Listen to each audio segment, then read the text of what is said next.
हमारी संस्कृति, हमारे संस्कार सदा रहें हमारे साथ। सब्सक्राइब करें तिलक।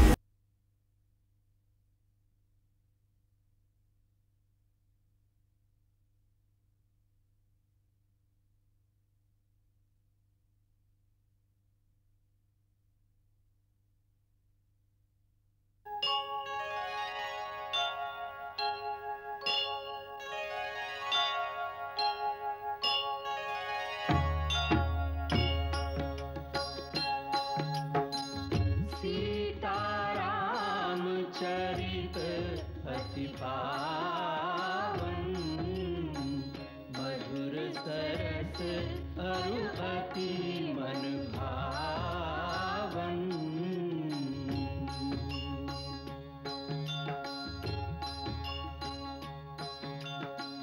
पुनि पुनि कितने हो सुने सुनाए,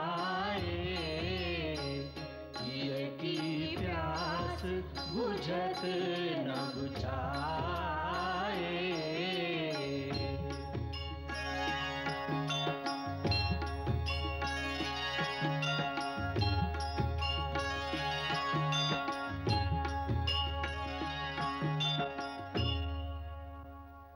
या वैराग्याच्या काळात महाराज जनकांनी कर्माचा जो उपदेश केला आहे तो मोठा गूढ तत्व आहे। वैराग्याची ही परिभाषा हृदयराज जनकांसारखा परमज्ञानीच करू शकतो, ज्यामुळे रागही नाही सुटणार आणि त्याचं बंधनही नाही होणार। हे परमज्ञान आहे। राम यांचं मनन कर। सगळे ज्ञान आणि दर्शनाच्या मोठ्या मोठ्या गोष्टी बोलत आहेत।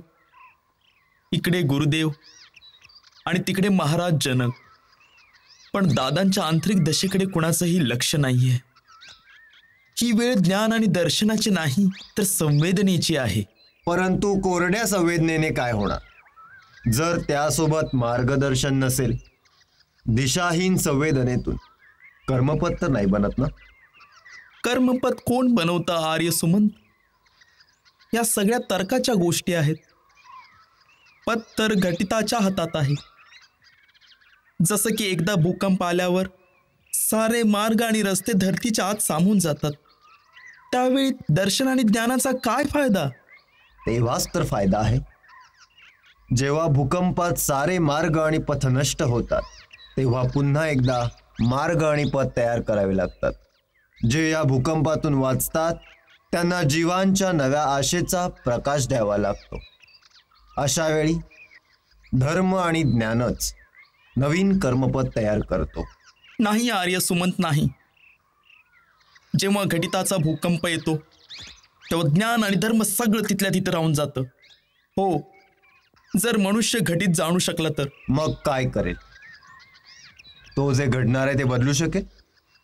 लक्ष्मण, घडणार आहे त्याला कोणी नाही बदलू शकत। सर्वांना घटिताच्या पुढे आपलं शिर झुकवावंच लागतं। ठीक आहे, मीही हेच म्हणतो की घटिताच्या पुढे शांतपणे आपली मान झुकवली पाहिजे।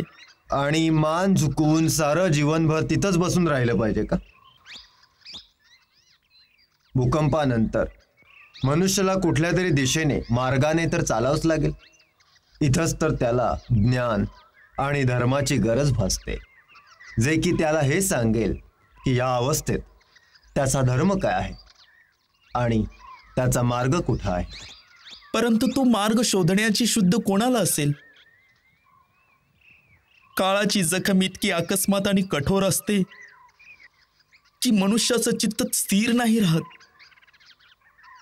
एकतर तो पाषाण समान होऊन जातो, नाहीतर वेडा। म्हणून तर गुरुची आवश्यकता आहे, कारण गुरु बेशुद्धही नसतो आणि वेडाही नसतो। गुरुचं ज्ञान प्रत्येक अवस्थेत स्थिर असतं। जर गुरुला एवढं ज्ञान असतं तर मग गोष्टी घडण्याच्या अगोदर त्याचा उपाय का करत नाहीत ते? वैनी वनात जाण्याच्या आधी एक दिवसापर्यंत हे जीवन सुख आणि सुखद आठवणीने भरलं होतं। मग अचानक जसं की एक वीज पडली आणि एकाच रात्रीत न जाणे काय घडून गेलं, जर गुरूंना हे माहीत असतं तर? माहीत असतं तरी त्यांनी काय केलं असतं, हेच तर मी विचारत आहे। लक्ष्मण, ज्यांना माहीत असतं ते घटिताच्या बाबतीत हस्तक्षेप नाही करत. तुम्ही तर असं बोलताय असं कुणाला तरी ह्याबद्दल माहित होतं? हो, होतं. माहित होतं? कुणाला? गुरुदेवांना. गुरुदेवांना? हो. जेव्हा श्रीरामांना वनवास झाला ते गुरुदेवांना माहीत होतं. सीतेला वनवास होणार हे देखील गुरुदेवांना माहीत होतं. स्वतः स्वर्गवासी महाराज दशरथ देखील ह्या घटना जाणत होते. काय? पिताश्रींना हे माहीत होतं? हे काय बोलताय तुम्ही? तुम्हाला याबद्दल कसं माहीत? कारण की जेव्हा महाराज दशरथांना हे सांगितलं गेलं त्यावेळी मीही तिथे उपस्थित होतो. कुठं पण? गुरुदेव महर्षी वशिष्ठांच्या आश्रमात. एकदा महाराज दशरथ गुरूंच्या आश्रमात गेले होते. त्यावेळी तिथं परम तेजस्वी महर्षी अत्रिपुत्र महामुनी दुर्वास तिथे उतरले होते. सायंकाळच्या वेळी महाराजांनी त्यांना विचारलं, भगवान, तुम्ही तर त्रिकालदर्शी आहात. माझ्यावर प्रसन्न होऊन हे सांगण्याची कृपा करा की माझा वंश किती काळापर्यंत चालेल. माझ्या रामाचं भविष्य किती उज्ज्वल आहे. माझ्या सर्व पुत्रांचं आयुष्य किती असेल आणि माझ्या मुलांची मुलं कशी असतील. विशेषतः माझ्या रामाच्या पुत्रांचं भविष्य सांगण्याची कृपा करा.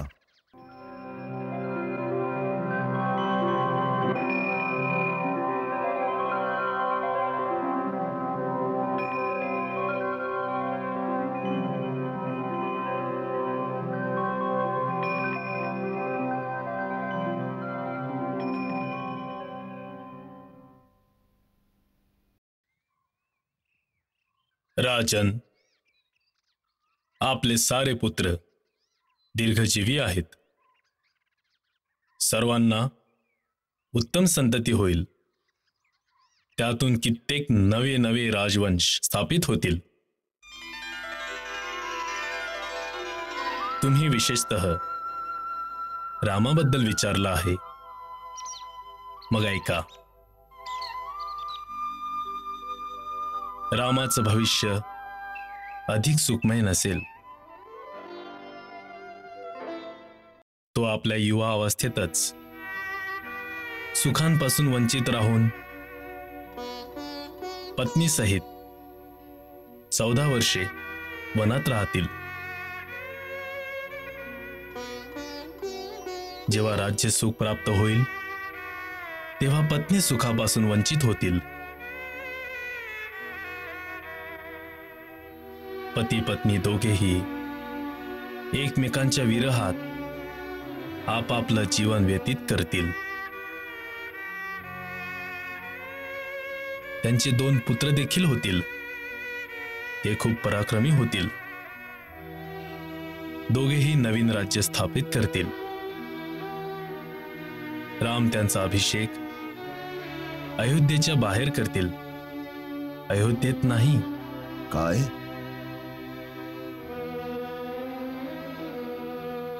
मुनिवर,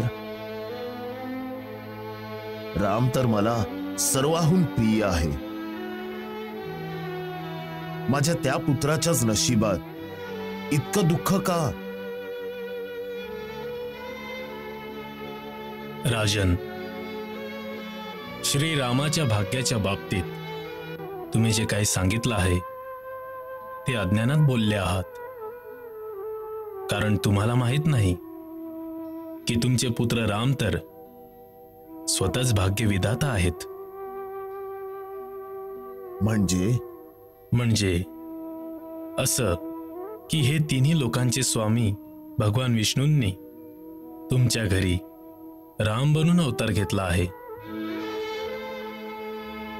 आणि हे पत्नी वियोगाचं दुःख त्यांना भृगु ऋषींनी दिलेल्या शापामुळे भोगावं लागेल. भृगु ऋषींनी भगवान विष्णूंना शाप दिला होता. हो, देवासुर संग्रामाच्या दरम्यान देवतांपासून पीडित होऊन दैत्य महर्षी भृगूंच्या पत्नीला शरण गेले होते. यावर कोपित होऊन भगवान विष्णूंनी आपल्या चक्राने भृगु पत्नीचं शिर कापलं.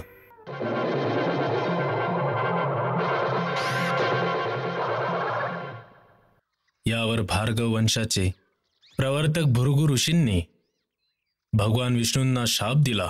जनार्दन, माझी पत्नी वधाचे योग्य नव्हती, परंतु तुम्ही क्रोधाला वशीभूत होऊन त्याचा वध केलात. म्हणून तुम्हालाही मृत्यू लोकात जन्म घ्यावा लागेल आणि तिथं अनेक वर्षांपर्यंत पत्नी वियोगाचं दुःख सहन करावं लागेल.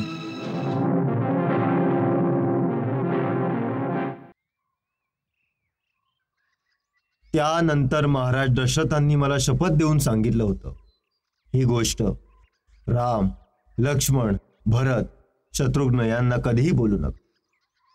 म्हणून मी ही गोष्ट आजपर्यंत गोपनीय ठेवली होती.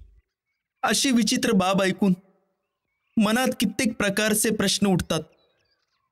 जर तुम्हाला हे सर्व माहीत आहे, मग तरीही आपण अशा प्रकारे दुःखी का होत? तुझ्या वनवासात गेल्यानंतर मी इतका दुःखी का झालो होतो?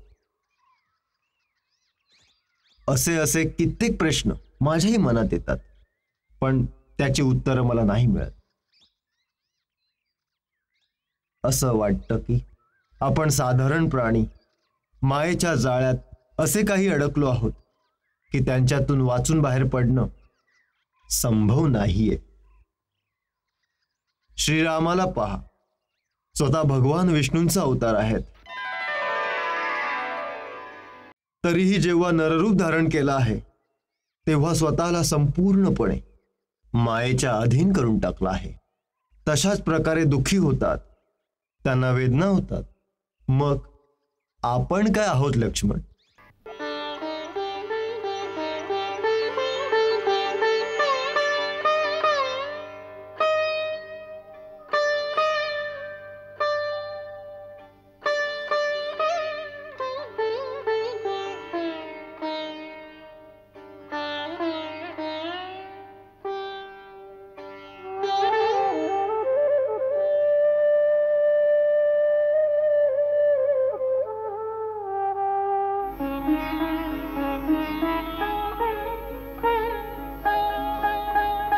काय झालं लक्ष्मण?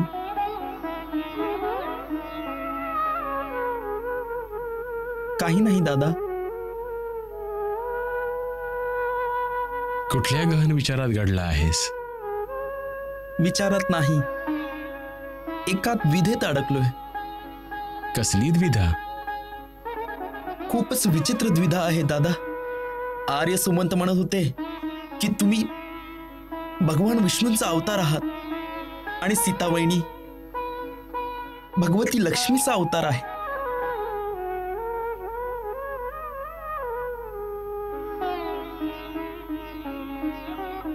आर्य सुमंतांनी फक्त एवढंच सांगितलं का की मी देवाचा अवतार आहे? हे नाही सांगितलं का की समस्त प्राणी मात्रांच्या आत भगवंतांचाच ज्योतिप्रकाश आहे? दिव्य दृष्टीने पाहिलंस तर तुला कळेल की स्वतः तूही देवच आहेस. त्याच प्रकारे आर्य सुमंतही देवाचंच रूप आहेत. हे पहा, जसं की खूप साऱ्या मडक्यांच्या आत जर पाणी भरून ठेवलं तर त्या सर्वांमध्ये एकाच सूर्याचं प्रतिबिंब प्रकाशित होतं. तोच सूर्य बाहेर आकाशातही आहे आणि तोच सूर्य प्रत्येक मडक्यात देखील आहे. जेव्हा तुला हे समजेल तेव्हा सगळ्या द्विधा संपून जातील. मग कुठलाही प्रश्न नाही उरणार. प्रश्न याच्या पुढे पण आहे दादा. आर्य सुमंतांना आधीपासूनच माहित होतं की सीतावहिनीला पुन्हा वनवास भोगावा लागेल. त्यांचं म्हणणं आहे की स्वर्गीय पिताश्रींनाही या साऱ्या घटनांबद्दल माहिती होतं. त्यांना महर्षी दुर्वासानी सगळं सांगितलं होतं. जर त्यांना हे सगळं आधीच माहित होतं तरी त्यांच्या मनाला इतकं दुःख, इतक्या भयानक वेदना का झाल्या? कारण हाच या शरीराचा गुण आहे. या शरीराच्या आत जे मन आहे तेच सुख, दुःख, वेदना आणि प्रसन्नतेच्या भावनांचं वाहक आहे. आणि माया प्रत्येकाची परीक्षा त्याच मनाद्वारे घेत असते. भविष्याबद्दल माहीत असणं किंवा नसणं ही काही फार मोठी गोष्ट नाहीये. योग्य साधनेने कोणीही व्यक्ती त्रिकालदर्शी होऊ शकतो. दादा, मला तर वाटतं की भविष्याचं ज्ञान असणं ही एक महत्वपूर्ण गोष्ट आहे. पुढे काय होणार आहे हे जाणण्याची इच्छा तर सर्वांनाच असते. एखाद्यासाठी ही गोष्ट महत्वाची नसेल तर मग काय महत्वाचं असेल? सर्वात महत्वाची गोष्ट ही आहे की दुःख आणि सुखाच्या वेळी माणूस कसा वागतो. तो भावनांच्या जखमा झेलूनही आपल्या धर्म आणि कर्तव्यावर स्थिर राहतो की नाही. म्हणूनच मी भविष्याच्या माहितीला अजिबात महत्व नाही देत. हे बघ लक्ष्मण, जे व्हायचं ते होणारच, परंतु त्याचा सामना आपण कशा प्रकारे करतो हीच महत्वपूर्ण गोष्ट आहे. पिताश्रींना भविष्याची माहिती होती, ह्यात त्यांची महानता नाहीये. परंतु सगळं माहीत असूनही त्यांनी आपला धर्म मुळीच नाही सोडला. आपले प्राण त्यागले, परंतु आपल्या वचनाचा भंग नाही होऊ दिला. हीच त्यांची महानता आहे. सीतेला पहा, जर दुर्वासांच्या सांगण्यानुसार ती तर लक्ष्मीचा अवतार आहे, तर तिच्यात घटितांच्या चक्राला बदलण्याची शक्तीही होती. परंतु तिने मर्यादांच्या आदर्शांचेच पालन केले. या सगळ्याचा त्याग करताना तिला किती दुःख झालं असेल. तिला माझ्या वेदनांचीही पूर्ण जाणीव होती. पतीने किंवा राजानेही तिला जायला सांगितलं नव्हतं. उलट तिला इथंच राहण्याची विनंती केली होती. परंतु तिने ज्याला आपला धर्म, आपलं कर्तव्य समजलं, त्याला निभावण्यासाठी आपल्या सर्वस्वाचं बलिदान केलं. हीच महत्वपूर्ण गोष्ट आहे. लक्ष्मण, भविष्याला जाणण्याच्या चक्रात नको पडूस. वर्तमानाचा जो धर्म आहे, जे कर्तव्य आहे, ते निभाव. भविष्य तर स्वतःच नतमस्तक होऊन तुझ्या समोर येईल. जे घडायचं आहे ते घडणारच. तू आपल्या धर्माशी दृढ राहा. हाच आदर्श आपल्याला सीतेकडून घ्यायला हवा. धन्य आहात प्रभू. कसं ज्ञान देत आहात सर्वांना. प्राणी मात्रांना शिकवताय की घटिताला त्यांनी कसं स्वीकारावं. आणि ते पहा मुली, तुझी किती प्रशंसा करत आहेत. हे तर प्रभूंचा औदार्य आहे. आपल्या सेवकांचं ते खूप कौतुक करतात. त्यांना देखील हे माहीत आहे की माझ्यात जी शक्ती आणि दृढता आहे ते त्यांचंच देणं आहे. तरी उत्साह वाढवण्यासाठी आपल्या सेविकेची प्रशंसा अवश्य करतात ते. तुम्ही पाहिलत का गुरुदेव? त्यांना ही जाणीव अवश्य झाली असावी की मला माता सुनैनाबद्दल चिंता आहे. मग पहा, ते स्वतःच मिथिलेला गेले आणि जसं तुम्ही सांगितलं त्याप्रमाणे त्यांनी माता सुनैनाच्या मनातल्या वेदना दूर करून त्यांना बरंही केलं. किती कृपाळू आहेत प्रभू. खरंच मुली, त्यांना सर्वांची काळजी असते. प्रभू सर्वांचं दुःख दूर करतात. आपल्या मातेबद्दलची तुझी चिंता तर मिटली. यामुळे मला खूप शांती मिळाली आहे. कारण तुझ्या गर्भात जे बालक आहे ते खूपच शूरवीर असेल. म्हणून तुला कणभरही चिंता नाही केली पाहिजे. आता तुला केवळ वीर पुरुषांच्याच गोष्टी ऐकल्या पाहिजेत. तुमच्या बोलण्यातून असं वाटतंय की मला मुलगाच होणार आहे. प्रभूची ही कशी माया आहे की प्रत्येक मातेला हे जाणण्याची उत्सुकता असते की मला मुलगा होईल अथवा मुलगी.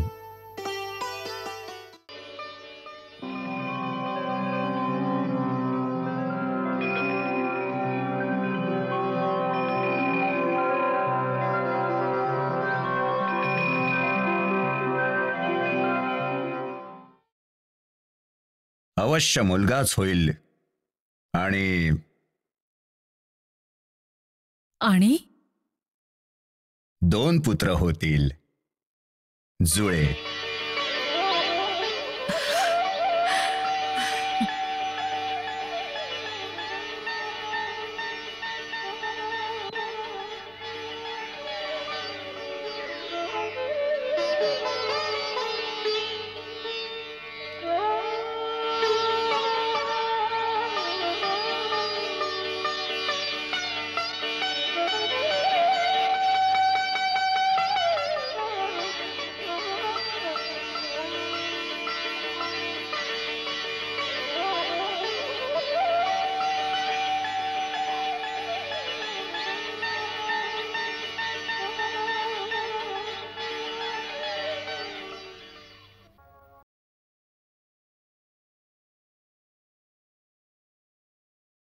महाराजांचा विजय असो.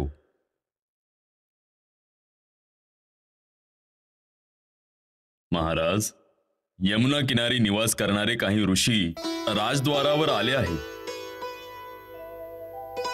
त्यांच्याद्वारे महामुनी भार्गव यांचे पुत्र महामुनी चवन यांनी प्रार्थना केली आहे की त्यांना तुमच्या दर्शनाची आज्ञा प्रदान केली जावी. लक्ष्मण, जी. तू स्वतः जाऊन महर्षी च्यवन आणि त्यांच्या सोबतींचं स्वागत कर आणि पूर्ण आदर सत्कारानिशी त्यांना इथं घेऊन ये. जशी आज्ञा.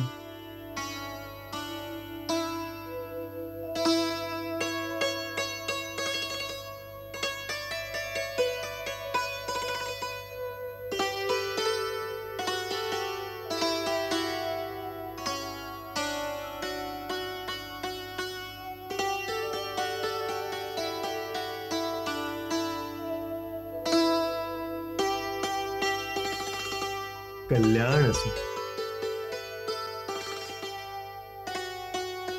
मी दशरथ पुत्र लक्ष्मण महाराज राम यांच्याकडून अयोध्यामध्ये तुमचं स्वागत करतो. आमचा आतिथ्य स्वीकार करण्याची कृपा करावी. यावे.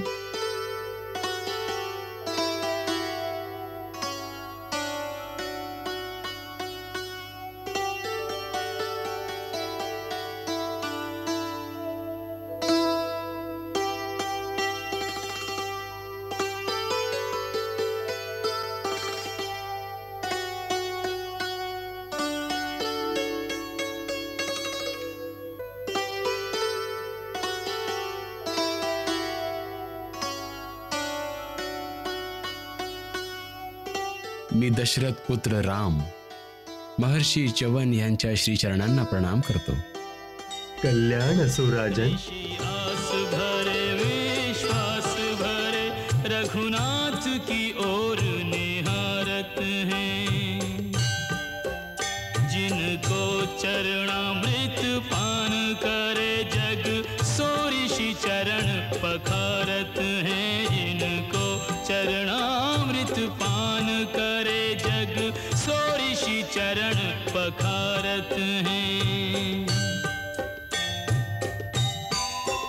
रघुवंशीन की यही आन सदा शरणागत को भय टारत हैं, जीवन हारे सर्वस हारे पर देकर वचन न हारत हैं, जीवन हारे सर्वस हारे पर देकर वचन न हारत हैं.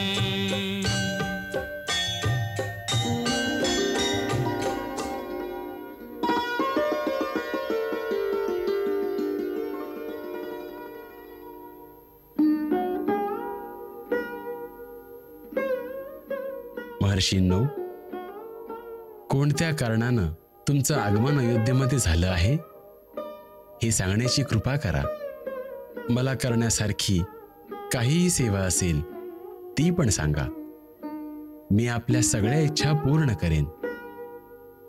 माझं संपूर्ण राज्य, माझ्या हृदय कमळावर विराजमान असणारा जीवात्मा, माझी सगळी संपत्ती आणि वैभव मी आपल्या सेवेसाठी अर्पण करू शकतो असा विश्वास ठेवून मला आज्ञा द्या. मी आपली प्रत्येक आज्ञा पूर्ण करेन. नरश्रेष्ठ, या भूमंडळावर असे बोलणे आपल्याच योग्यतेचे आहे. दुसऱ्या कुणाच्या मुखातून अशी वचन येऊ शकत नाही राजन. याच्यापूर्वी आम्ही बऱ्याच महाबली राजांकडे सहाय्यतेसाठी गेलो आहे, पण आमच्या कार्याच्या गौरवाला समजून कुणीही आम्हाला मदतीचं वचन दिलं नाही. परंतु आपण आमचे मनोरथ जाणून न घेताच आमचं काम करण्याची प्रतिज्ञा करून टाकली. त्यामुळे आता आम्हाला संशय नाही राहिला की आपणच आम्हा ऋषींची या मोठ्या संकटातून रक्षा कराल. अवश्य. आम्ही प्रतिज्ञा करतो की आम्ही त्या संकटाला समूळ नष्ट करून टाकू. आपण निर्भय होऊन तुमच्या संकटाचं कारण सांगावं. आमच्या संकटाचं मूळ कारण आहे मधु दैत्याचा पुत्र लवणासूर, जो यावेळी मधुलकचा राजा आहे. तो भयानक दैत्य प्रतिदिन खूप साऱ्या ऋषींना खाऊन टाकतो. या कारणाने यमुनेच्या तीरी तपस्या करणाऱ्या ऋषींची आवास नष्ट झाले आहेत. त्याच्या भयानं पीडित असणाऱ्या ऋषींनी अनेक राजदरबारी जाऊन अभयाची भिक्षा सुद्धा मागितली आहे, परंतु आतापर्यंत आम्हाला कोणीही रक्षक मिळाला नाही. त्याच्याकडे भगवान शिवांनी दिलेला जो त्रिशूळ आहे त्याला सगळे घाबरतात, कारण देवांचं वरदान आहे की जो शत्रू त्या त्रिशूळाच्या समोर येईल तो त्या क्षणी भस्म होऊन जाईल. भगवान शिवांनी ते त्रिशूळ त्याला का दिलंय? देवाधिदेवांनी हे त्रिशूळ त्याला नाही, त्याच्या पित्याला दिलं होतं. त्याचा पिता मधु नावाचा दैत्य आहे. दैत्य वंशाचा असूनही तो देवतांचा मित्र, ब्राह्मण भक्त आणि शरणागत असणारा प्रेमळ दैत्य होता. त्यानं भगवान शिवाची मोठी तपस्या केली, ज्यामुळे प्रसन्न होऊन शिवानी आपल्या त्रिशूळांमधून एका बाजूने चमकणारा त्रिशूळ प्रकट करून त्याला प्रदान केला आणि म्हणाले, मी अत्यंत प्रसन्न होऊन तुला हे उत्तम शस्त्र प्रदान करतो. जोपर्यंत हे त्रिशूळ तुझ्या हातात असेल, शत्रूचं कोणतंच अस्त्र किंवा शस्त्र तुला स्पर्शही करू शकणार नाही. आणि याद्वारे प्रहार केल्याने हे त्रिशूळ शत्रूला तात्काळ भस्म करून पुन्हा तुझ्या हातात परत येईल. माझ्या पश्चात हा त्रिशूळ नेहमीसाठी माझ्या वंशजाकडे सुद्धा याच प्रकारे असू द्या. नेहमीसाठी तुझ्या वंशात नाही राहू शकत, परंतु तुझ्या प्रार्थनेमुळे आम्ही हे वरदान देतो की तुझ्या व्यतिरिक्त हे केवळ तुझ्या एकाच मुलाकडे राहू शकेल.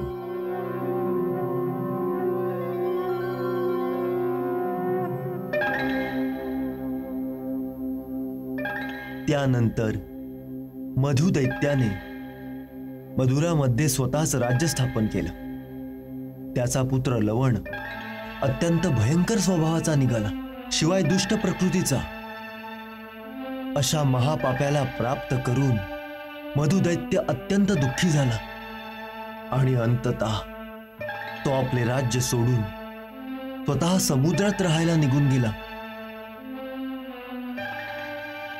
तेव्हापासून मधुरावर लवणासुराचं राज्य आहे.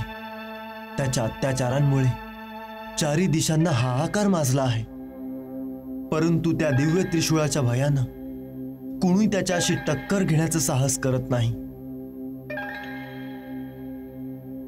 त्यामुळे हे राम, आम्ही आपल्याला शरण आलो आहोत, परंतु आम्ही हे सुद्धा म्हणतो की वचन देण्यापूर्वी याचा विचार करा की लवणासुराशी टक्कर घेणं म्हणजे आपले प्राण पणाला लावण्यासारखं आहे. रघुवंशी शरणागताच्या रक्षणासाठी आपल्या प्राणांची आहुती देण्यातही संकोच करत नाहीत ऋषीवर. आता तुम्ही निश्चिंत व्हा. आपल्याला केवळ हे बघायचं आहे की रघुवंशातल्या राजकुमारांमध्ये कोण हा विडा उचलतो, कोण आपले प्राणपणाला लावणार. महाराज, तुम्ही ज्या कुणाकडेही संकेत कराल तो आपल्या आज्ञेच्या पालनाला आपले सौभाग्य समजेल. महाराज, निर्णय घेण्याच्या आधी माझी एक प्रार्थना अवश्य ऐकावी. बोल. आजपर्यंत मला तुमच्या सेवेचा एकही अवसर मिळाला नाही. लक्ष्मण दादांनी 14 वर्ष तुमच्या सोबत वनवास केला आणि भरत दादाने अयोध्यामध्ये राहून तसेच वनवासाचे कष्ट सहन केले. त्याच प्रकारे फळमुळं खाऊन राहिला, जसे काही ते तुमच्या सोबत वनातच आहेत. मला लहान समजून कधी कोणती सेवा दिली गेली नाही, परंतु आता जर मी असताना मोठ्या भावांना त्या दैत्याशी लढायला पाठवलं गेलं तर हा माझ्यासोबत अन्याय असेल. यावेळी युद्धाला जाण्याची माझी पाळी आहे.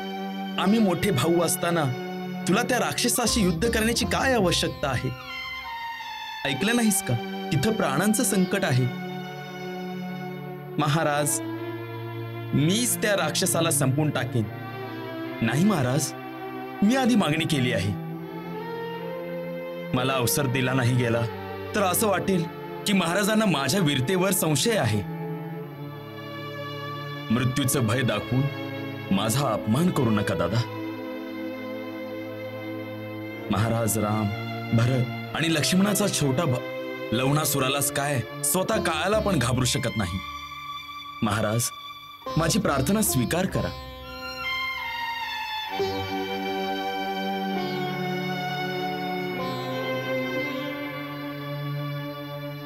आम्ही राजकुमार शत्रुघ्नशी सहमत आहोत. आम्ही तुला मधुराचा राजा लवणासुराच्या अत्याचारांनी धरतीला मुक्त करण्याचे कार्य सुभवतो आहोत.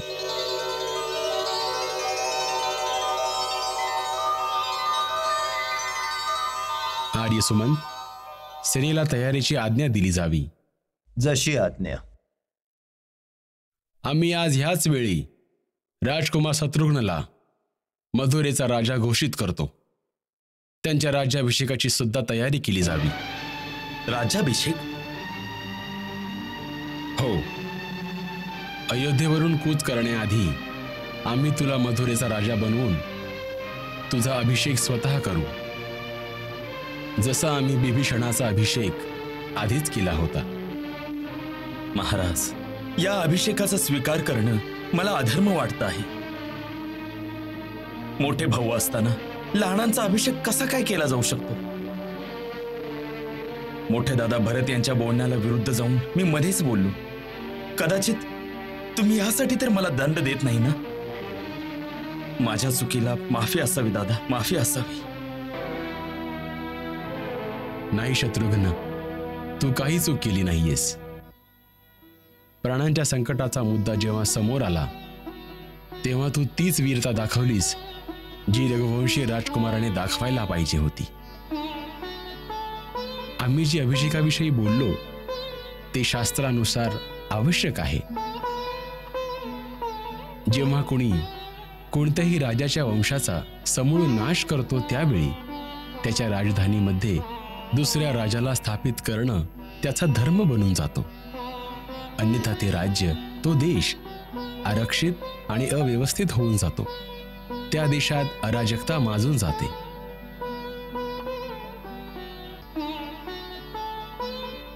लवणाचा जर कोणी वंशज असता तर आपण त्याला राजा बनवलं असतं, परंतु लवणच्या पश्चात त्या वंशात कुणी वाचणार नाही.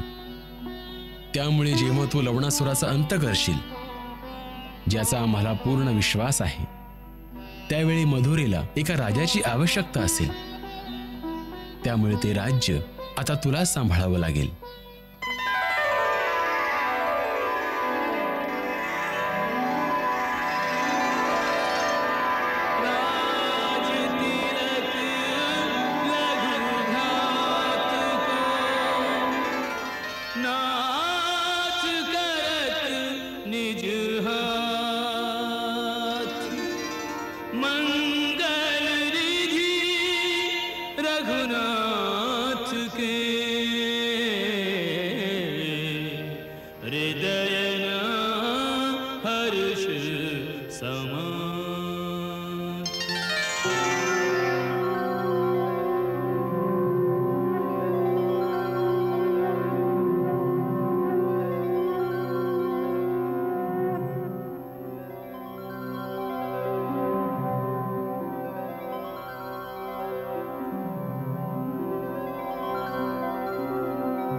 ये शत्रुघ्न,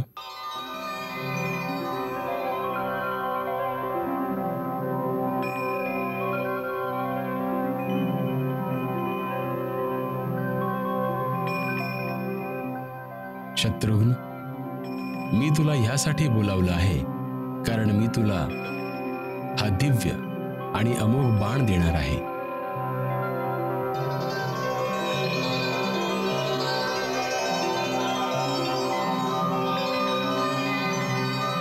ह्या दिव्य, उत्तम आणि अमोघ बाणाची रचना पूर्वीच्या प्रलय काळात भगवान विष्णूंनी ह्यासाठी केली होती, कारण त्यांना 2 महाबली दैत्य मधु आणि कैटभाचा संहार करायचा होता.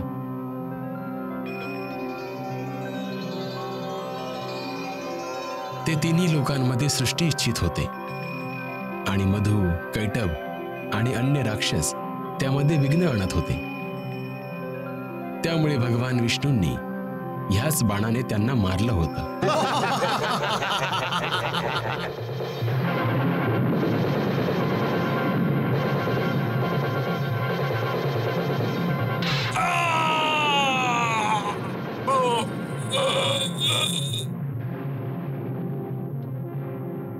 मी हे अस्त्र तुला ह्यासाठी देतो आहे कारण परम शक्तिशाली लवणासुराचा वध करण्यासाठी कदाचित तुला ह्याची आवश्यकता पडू शकते. पण माझी एक गोष्ट लक्षात ठेव, जेव्हा अत्यंत आवश्यक असेल, अर्थात तुझ्या समोर जीवन आणि मरणाचा प्रश्न येईल, तेव्हाच ह्याचा उपयोग कर. हे अस्त्र अत्यंत भयंकर आहे. ह्याच्या प्रयोगाने असंख्य प्राण्यांच्या नष्ट होण्याचं भय आहे. म्हणूनच मी रावणाचा वध करण्यासाठी सुद्धा याचा उपयोग नाही केला. शत्रुघ्न, शास्त्र असं सांगतं की वीराला तितक्याच शक्तीचा प्रयोग केला पाहिजे जितकी परम आवश्यकता आहे. आता हा दिव्य आणि अमोघ बाण माझ्या आशीर्वादाने ग्रहण कर.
विजयी भव.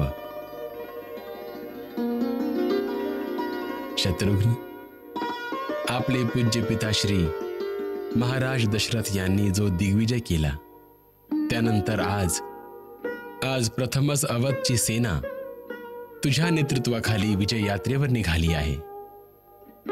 आपल्या पूर्वजांची कीर्ती आता तुझ्या हातात आहे.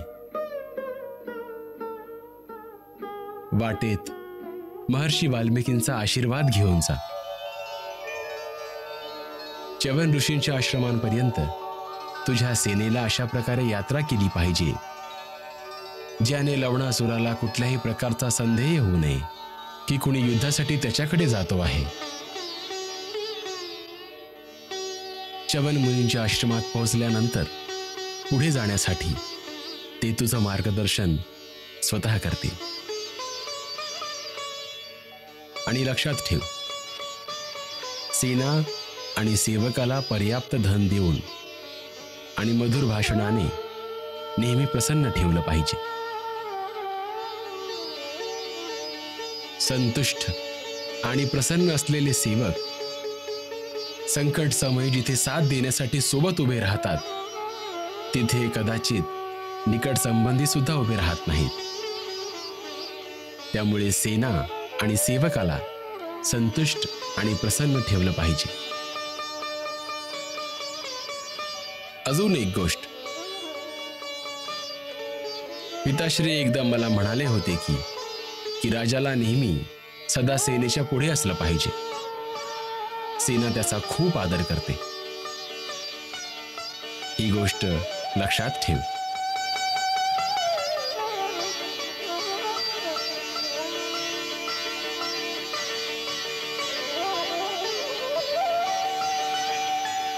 जा, विजयी भव.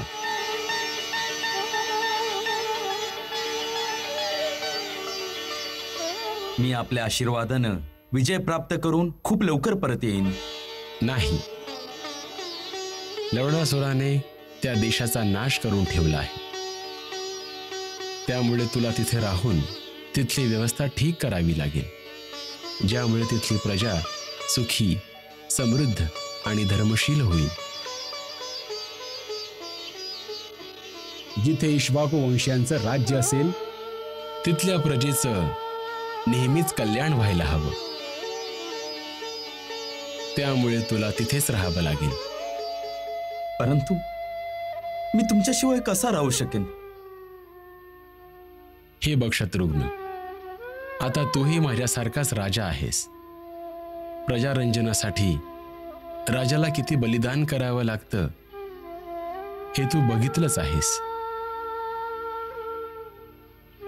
मला विश्वास आहे तुझी प्रजा तुला तिथून येऊ देणार नाही आणि तेच तुझं खरं यश असेल.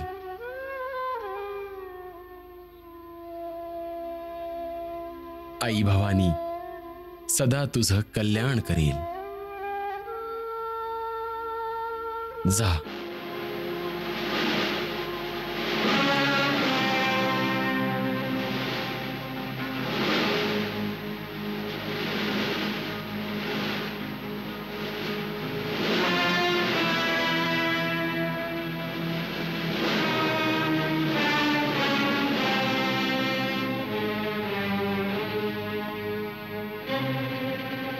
महाराज शत्रुघ्न यांचा विजय असो. महाराज शत्रुघ्न यांचा विजय असो. महाराज शत्रुघ्न यांचा विजय असो. महाराज शत्रुघ्न यांचा विजय असो. महाराज शत्रुघ्न यांचा विजय असो.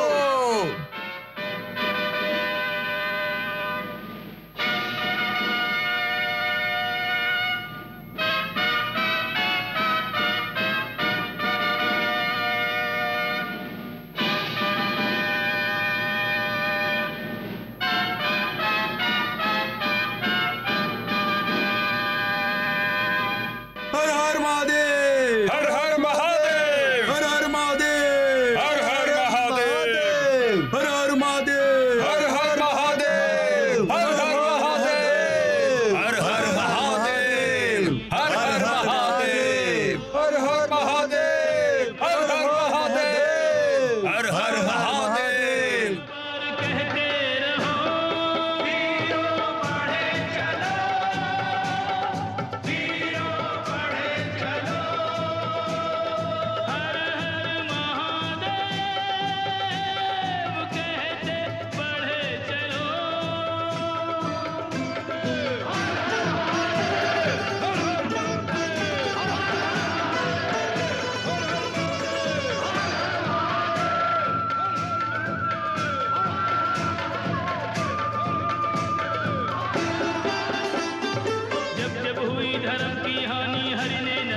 सत्यमेव जयते कहो, बार बार कहते रहो, वीरों बढ़े चलो, वीरों बढ़े चलो, के हर हर महादेव कहते बढ़े चलो।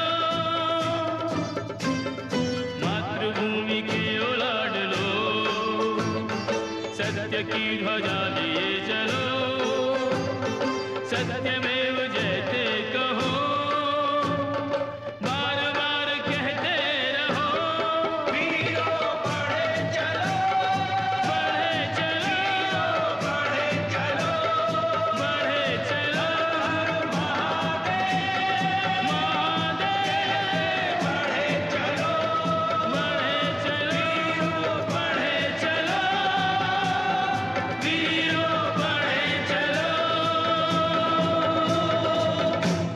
ओम विश्वानि देव सवितर्दुरितानि परासुवा, पावन परम पुनीत यह वाल्मीकि को धाम, रिपुसूदन की सैन्य ने जहां कियो विश्राम।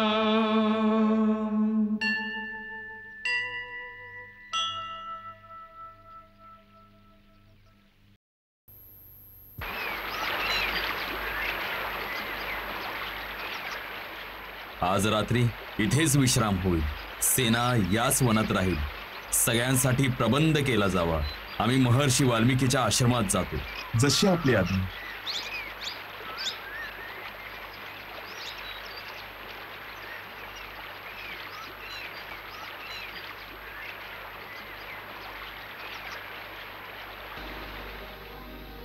प्रणाम गुरुदेव. कल्याण असो.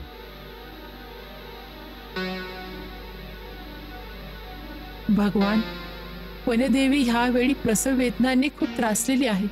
जर थोडंसं जल अभिमंत्रित करून मिळालं असतं तर त्यांना खूप शांती मिळाली असती. गौतमी आई, तुम्ही चिंता करू नका.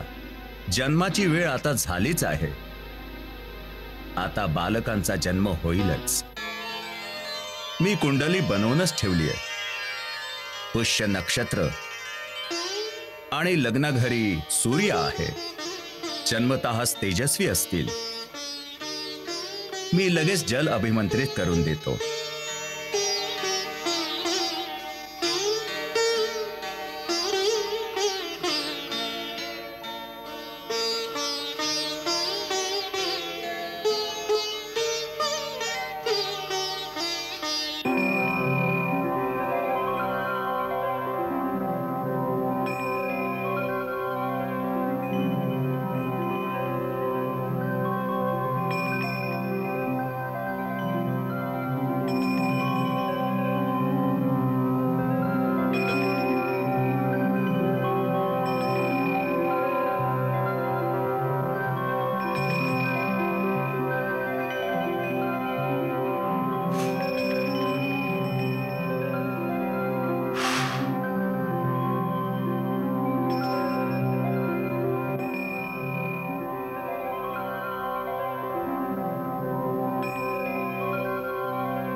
हे जल वनदेवीला पाजा.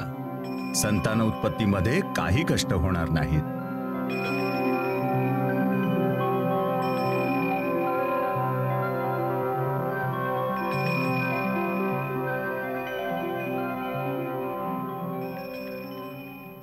प्रणाम गुरुदेव. कल्याण असो. गुरुदेव, अयोध्येचे राजकुमार शत्रुघ्न आश्रमाकडे येत आहेत. त्यांच्यासोबत सेना सुद्धा आहे. आश्रमाच्या चारी दिशांनी वनामध्ये सूर्यपताका फडकत आहेत. सुंदर, अति सुंदर. आश्रमात वनदेवीच्या पुत्रांचा जन्म होत आहे, तर चारी दिशांनी राज्य पताका फडकणारच. संपन्न राज्य होतंय. किती शुभ लक्षण आहे. प्रभू, तुमची लीला न्यारी आहे. तुमचा विजय असो, विजय असो.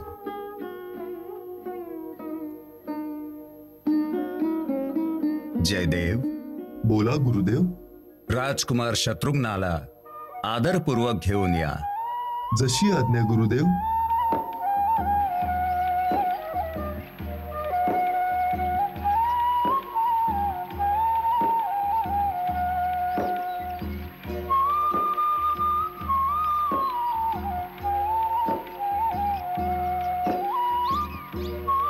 कुमार, भगवान वाल्मिकींकडून आपलं स्वागत आहे. पद अर्घ्य स्वीकार करा.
मी महाराज दशरथ यांचा पुत्र शत्रुघ्न भगवान वाल्मिकीच्या चरणाशी प्रणाम करतो आहे.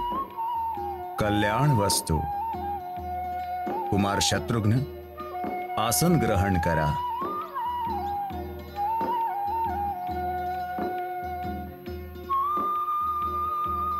अयोध्येमध्ये सगळं कुशलमंगल तर आहे ना? आपल्या कृपेने कौशल्य राज्यात सर्वत्र कुशलमंगल आहे. पूज्यवर, मी महाराज श्रीरामचंद्रांच्या आज्ञेने आपला आशीर्वाद घ्यायला आलोय. महर्षी च्यवन खूप साऱ्या ऋषीमुनींना घेऊन महाराज रामाकडे आपल्या रक्षणार्थ सहाय्यता मागायला गेले होते. मथुरेचा राजा लवण नावाचा एक नरभक्षी असुर आहे, जो ऋषीमुनींना खाऊन टाकतो आणि अनेक प्रकारच्या पीडा देत असतो. महाराजांनी त्यांना अभयदान देऊन मला लवणासुराचा संहार करायला पाठवलं आहे. त्यांची आज्ञा होती की या मार्गात तुमचा आश्रम आहे, त्यामुळे तुमचा आशीर्वाद प्राप्त करूनच मी पुढे जावे. आम्ही महाराज रामाच्या या निर्णयाने अतिप्रसन्न आहोत. सूर्यवंशीयांनी नेहमीच मुनी आणि महात्म्यांच्या रक्षणाचं महान कार्य केले. आमचा आशीर्वाद आहे की भगवान तुला आपल्या वंशाची परंपरा निभावण्याची शक्ती देऊ आणि विजय प्राप्त करून देऊ. गुरुदेव गुरुदेव गुरुदेव गुरुदेव, वनदेवीने एका पुत्राला जन्म दिला आहे.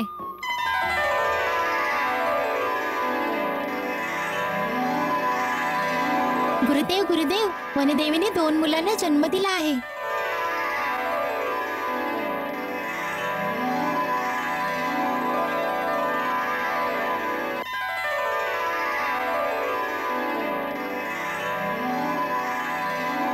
आपण त्या दिवशी म्हणाला होतात ना की 2 पुत्र होती जुळे, तर तसंच झालं. खूप उत्तम झालं. खूप छोटे छोटे आहेत, खूप सुंदर आहेत. तू बघितलंस का? नाही, गौतमी माने सांगितलंय. अच्छा, कसा योगायोग आहे की अयोध्याचा सूर्यवंशी राजकुमार इथं आहे आणि त्याच वेळी 2 सूर्यवंशी राजकुमारांनी आमच्या आश्रमात जन्म घेतला. सूर्यवंशी कुमारांनी? होय, योगायोगाने हे बालक सूर्यवंशी आहेत. त्यांचे पिता यावेळी इथं नाही आहेत.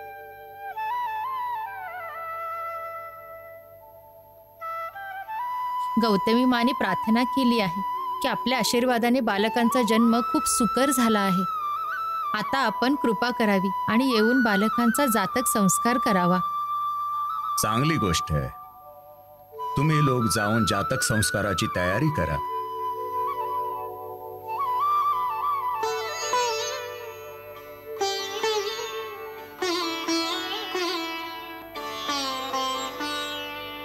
कुमार, आमच्या मनात आपल्यासाठी एक अद्भुत संकल्प येतोय.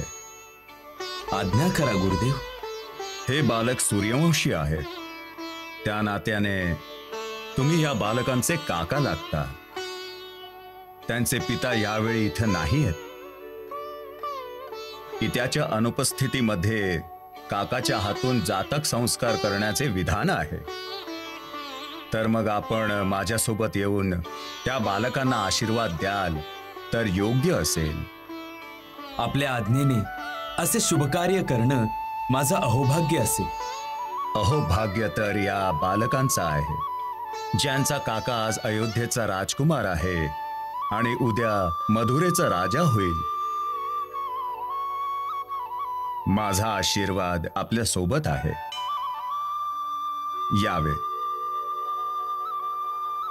ओम इंद्राय नमः स्वाहा.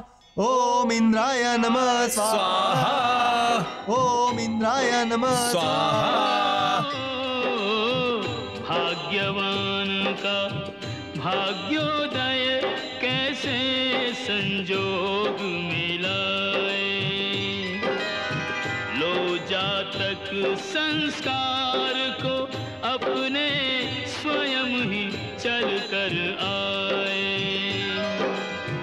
सूर्यवंशियों के स्वागत में सूर्य ध्वजा लहराए. भाग्यवान का भाग्योदय कैसे संजोग मिलाए.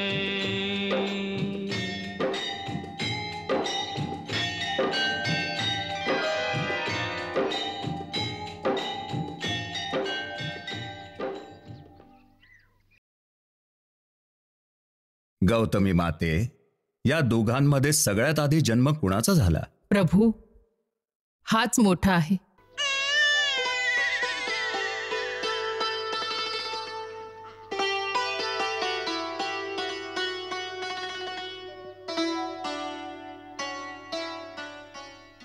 कुशीच्या काडीच्या अग्रभागाला कुश आणि बाकी भागाला लव म्हणतात. कुमार शत्रुघ्न, आपण या बालकाला आपल्या कुशीत घ्या.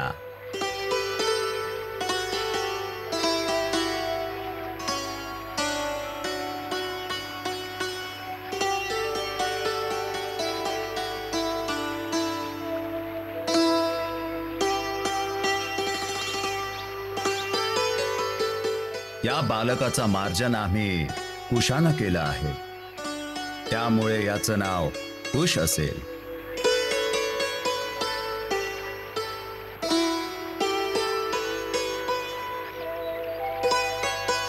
कुमार शत्रुघ्न,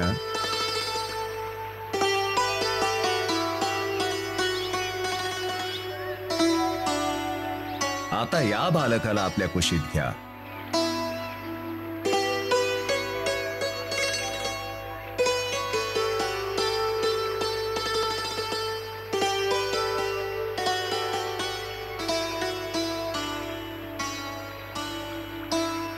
या बालकाचं मार्जन आम्ही लवाने केलं आहे, त्यामुळे ह्याचं नाव लव असेल.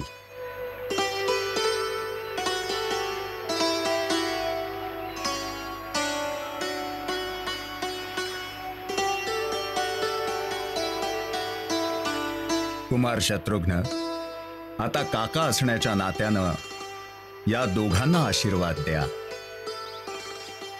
सूर्यवंशात जन्म घेतला आहे. देव तुम्हाला आपल्या वंशाच्या कीर्तीला अजून उज्ज्वल करण्याची शक्ती प्रदान करू. हाच माझा आशीर्वाद आहे.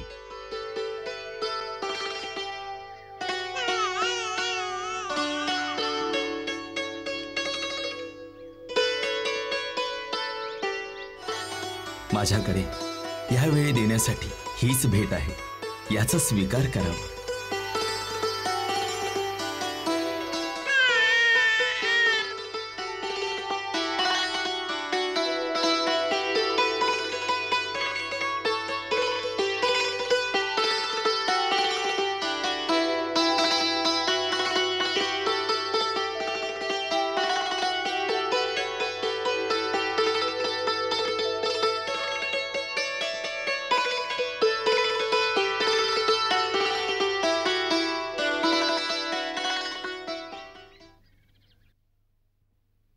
भवन अमंगलहारी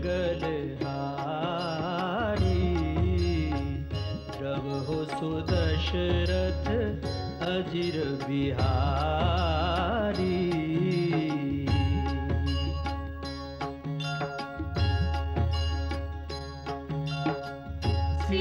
सीताराम चरित अति पावन मधुर सरस अरु अति मन भावन.